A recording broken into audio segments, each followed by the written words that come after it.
Assalamualaikum warahmatullahi wabarakatuh.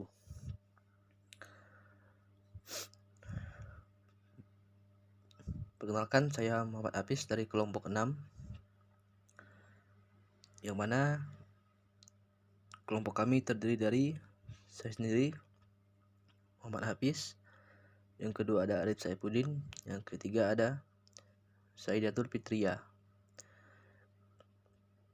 Kali ini kami akan menjelaskan tentang materi aspek keuangan, menghitung berbagai metode penilaian investasi. Apa itu metode penilaian investasi? Metode penilaian investasi adalah cara yang digunakan dalam mengidentifikasi tingkat bunga dan tingkat risiko suatu investasi. Anda pastinya ingin dana investasi yang disetorkan mendapatkan keuntungan. Jadi, memerlukan metode penilaian investasi yang rumusnya sudah tersedia. Metode penilaian investasi biasanya terjadi sebelum investasi itu benar-benar dilakukan. Adapun tujuan dari penilaian investasi, yang pertama ada menilai kelayakan suatu investasi, yang kedua mendukung sebuah usaha untuk maju, yang ketiga menilai kelayakan suatu investasi, dan keempat mendukung sebuah usaha untuk maju. Terdapat juga faktor dalam aspek keuangan investasi,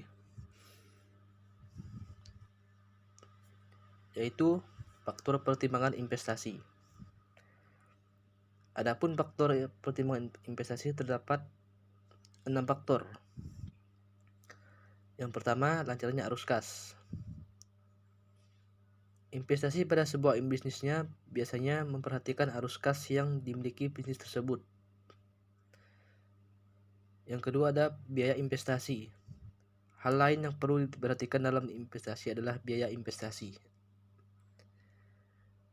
Karena biaya investasi ini termasuk di dalamnya biaya administrasi atau biaya operasional lain di luar modal. Yang ketiga ada tujuan untuk berinvestasi. Tujuan berinvestasi menjadi faktor yang akan mempengaruhi kesuksesan investasi Anda. Yang mana tujuannya bisa terserah Anda. Jadi, masing-masing investor pasti punya keinginan tersendiri. Baiklah, saya akan melanjutkan penjelasan dari teman saya, yaitu faktor pertimbangan investasi. Lamanya waktu untuk berinvestasi.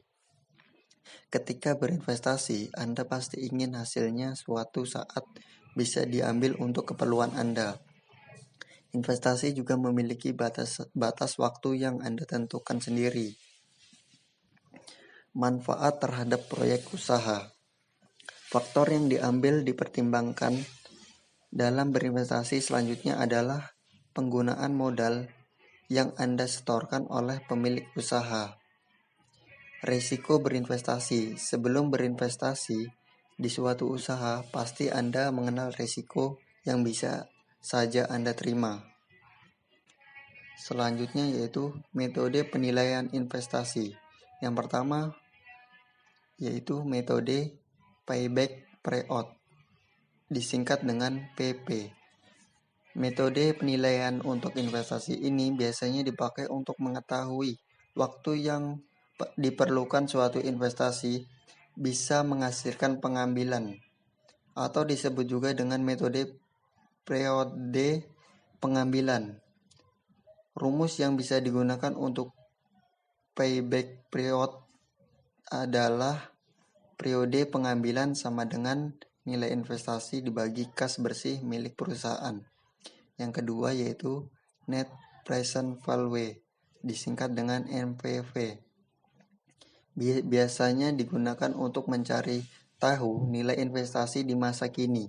Caranya adalah dengan nilai arus kas yang diharapkan saat ini yang dikurangi dengan nilai investasi sesuai dengan modal yang dikeluarkan sekarang.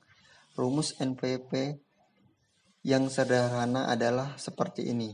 NPV sama dengan nilai arus kas yang diharapkan sekarang dikurang nilai modal investasi yang disetorkan. Apabila nilai NPP positif, maka investasi tersebut layak untuk Anda ambil. Namun apabila nilai NPP negatif, Anda perlu berpikir 2 kali lipat untuk memilihnya. Yang ketiga yaitu internal rate of return atau disingkat dengan IRR.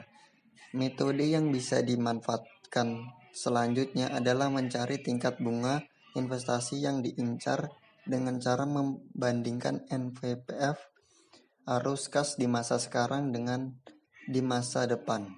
Rumus IRR adalah berikut ini. IRR sama dengan tingkat bunga kecil ditambah NPV bunga kecil atau total present value bunga kecil dikurang total present value bunga besar dikali bunga besar dikurang bunga kecil.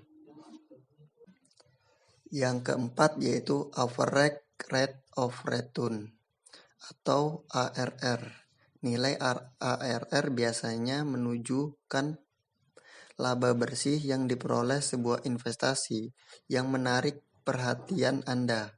Anda bisa menggunakan rumus ini untuk mencari potensi keuntungan dari sebuah investasi. Rumusnya adalah berikut ini. ARR sama dengan laba setelah pajak rata-rata dibagi investasi rata-rata atau 100%. Di sini saya akan menjelaskan materi selanjutnya yaitu Profitability Index atau PI. Metode ini dimaksudkan untuk mencari tahu potensi keuntungan dari suatu investasi dengan mengandalkan present value. Begini rumus yang bisa dipakai. PI sama dengan present value arus kas masa depan dibagi nilai investasi awal. Jika nilai PI lebih dari 1, maka artinya investasi tersebut bagus untuk dipilih. Dan apabila nilai PI kurang dari 1, maka Anda bisa mencari investasi lain yang lebih menguntungkan. Selanjutnya ada BEP atau Break Even Point.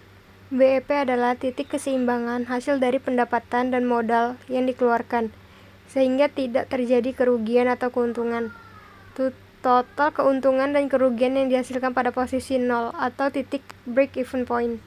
Dapat diartikan bahwa di titik ini perusahaan tidak mengalami kerugian atau keuntungan. Break-even point adalah operasional perusahaan menggunakan biaya tetap fixed cost dan volume penjualan hanya cukup untuk menutup biaya tetap dan biaya variabel atau variable cost. Rumus BEP atau break-even point. Yang pertama tuh ada metode BEP per unit. Ya, rumusnya BEP per unit sama dengan fixed cost dibagi harga per unit dikurang variable cost per unit.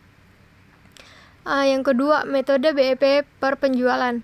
BEP per penjualan sama dengan fixed cost dibagi 1 kurang total variable cost dibagi harga total.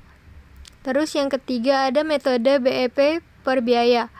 BEP per biaya sama dengan total fixed cost ditambah total variable cost dibagi total unit. Sekian dari saya. Terima kasih. Wassalamualaikum warahmatullahi wabarakatuh. お電話ありがとうございます。